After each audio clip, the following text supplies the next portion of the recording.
इस फिल्म की शुरुआत एक इंसान को दिखाते हुए होती है जिसका नाम बेकर होता है। बेकर एक फिशिंग बोट का कैप्टन होता है। बेकर एक छोटे से आइलैंड प्लेमाउथ में शांतिपूर्ण और अकेला जिंदगी जी रहा होता है। बेकर को मछली पकड़ना बहुत ज़्यादा पसंद है, इसलिए वो अपने दिन का बहुत ज़्यादा समय मछली पकड़ने में बिताता है। उसके सर पर येलो फिन ट्यूना नाम की एक मछली पकड़ने का जुनून सवार है। वो अपनी जिंदगी चलाने के लिए इस आइलैंड पर आए टूरिस्टों को अपने बोट पर लाकर फिशिंग करवाता है। लेकिन कई बार बेकर अपने मछली पकड़ने के जुनून के कारण अपने बोट पर आए टूरिस्टों से फिशिंग रॉड छीनकर खुद फिशिंग करने लगता है।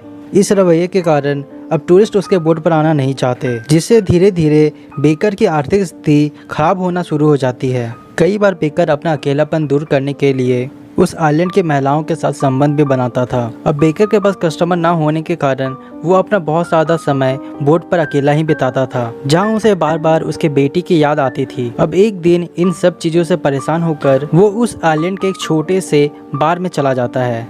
जब बेकर इस बार में अल्कोहल कंज्यूम कर रहा होता है, तभी उसके पीछे एक औरत आती है और ये औरत कोई नहीं, बेकर की एक्स वाइफ कैरन होती है। दरअसल कई साल पहले बेकर ने कैरन के साथ शादी की थी और जब इन दोनों का एक बच्चा हुआ था तो उसके बाद ही बेकर ने मिलिट्री ज्वाइन कर ली थी, जिससे बेकर अपनी पत्नी और अपने छोटे बच्चे को बहुत ज़्यादा समय नहीं दे पाता था। इस वजह से कैरन ने बेकर से डाइवोर्स ले लिया और उसके थोड़े दिन बाद ही कैरन ने एक इंसान से शादी कर ली जो कि काफ़ी अमीर था।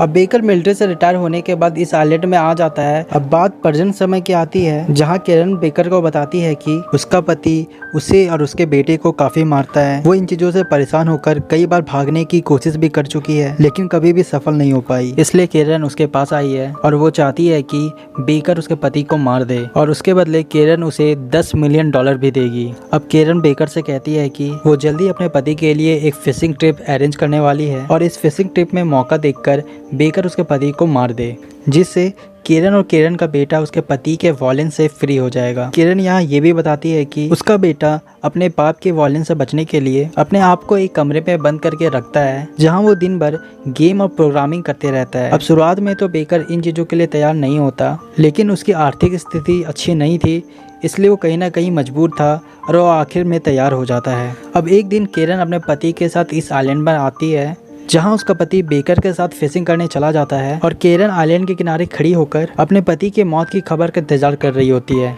लेकिन बेकर उसके पति को उस दिन नहीं मारता, बजाय इसके वो उसके पति को काफी ज्यादा एंजॉय करवाता है। अब शाम को कैरन अपने पति को जिंदा लौटते देख काफी निराश हो जाती है और वहां से अपने पति के साथ घर चली जाती है। अब थोड़ी देर बाद रात को वो फिर से बेकर के बोट में आती है, जहाँ वो कहती है कि आखिरकार क्यों उसने उसके पति को नहीं मारा। वो बेकर के चेहरे को देखकर समझ जाती है कि अभी भी बेकर उसके पति को नहीं मारना चाहता। तब वो बेकर के सामने अपने आप को अनड्रेस करने लगती है और बेकर के साथ जाकर इंटीमेट होती है। इसके बाद कैरन कहती है कि कल बेकर के पास एक और मौका है और किसी भी तरीके से ये इस मौके को गवाए नहीं। ये कहकर कैरन वहाँ से चली जाती है। कैरन के जाने के बाद वहाँ एक इंसान आता है जो बेकर को कहता है कि मर्डर करने के बजाय उसके पास कल ट्यूना फिश पकड़ने का एक अच्छा मौका है और उसे इस मौका को नहीं छोड़ना चाहिए। ये सुन बेकर चौंक जाता है, क्योंकि वो इस इंसान को नहीं जानता था और उस इंसान को पकड़ के वो पूछता है कि तुम कौन हो। तब ये इंसान बेकर को बताता है कि ये आइलैंड पूरा का पूरा एक कंप्यूटर गेम है जो कि उसके बेटे द्वारा बनाया गया है और वो सब इस गेम के एक कैरेक्टर है और ये गेम चाहता है कि बेकर अपने सपनों को पूरा करते हुए उस ट्यूना मछली को पकड़े, ना कि किसी को मारे। बेकर को उस इंसान की बातें काफी अजीब लगती है, इसलिए वो अपने बोट से उस इंसान को बाहर फेंक देता है। अब अगले दिन बेकर की आंख अलार्म बजने से पहले खुल जाती है, लेकिन वो अपने शरीर को हिला नहीं पा रहा होता है, क्योंकि गेम नहीं चाहती थी कि अलार्म बजने से पहले बेकर उठे। जब थोड़ी देर बाद अलार्म बजती है तो बेकर उठ के खड़ा हो जाता है। जब वो अपने सामने पड़े मैप को खोलकर देखता है तो उसे उस मैप में बस एक ही आइलैंड दिखता है। और अजीब बात तो ये थी कि बेकर भूल चुका होता है कि कब और कैसे वो इस आइलैंड पर आया था। जब बेकर आइलैंड पर घूम रहा होता है तो वो गौर करता है कि उस आइलैंड के सभी लोग इनडायरेक्टली वे में उसके द्वारा किए जाने वाले मर्डर को रोकने की कोशिश कर रहे होते हैं। अब बेकर इन चीज़ों से परेशान होकर वो आइलैंड के किनारे शराब पी रहा होता है। तभी वहाँ वही आदमी आता है जो उसे कहता है कि ये गेम नहीं चाहता कि तुम किसी का मर्डर करो। साथ ही वो इंसान ये बताता है कि उसी के बेटे ने इस गेम को बनाया है ताकि वो अपने पिता के साथ ज़्यादा से ज़्यादा समय बिता सके। बेकर कहीं ना कहीं अंदर से अपने बेटे के सौतेले बाप द्वारा की जा रही हिंसा से गुस्सा था और अंत में वो डिसाइड करता है कि वो अपने बेटे के लिए उसके सौतेले बाप को मार देगा। अब इसी दौरान उस आइलैंड के कुछ लोग इस मर्डर को रोकने के लिए कैरन के पति को जानबूझकर बहुत ज़्यादा पीट देते हैं, इसके कारण वो बहुत ज़्यादा घायल हो जाता है। इससे होता ये है कि वो चाहकर भी अब बोट पर नहीं जा सकता है, जिससे ये मर्डर नहीं होगी। लेकिन कैरन अपने पति को अल्कोहल और ड्रग्स देकर किसी तरह उस बोट पर ले आती है। अब ये दोनों कैरन के पति को मारने के लिए बोट लेकर सी में चले जाते हैं।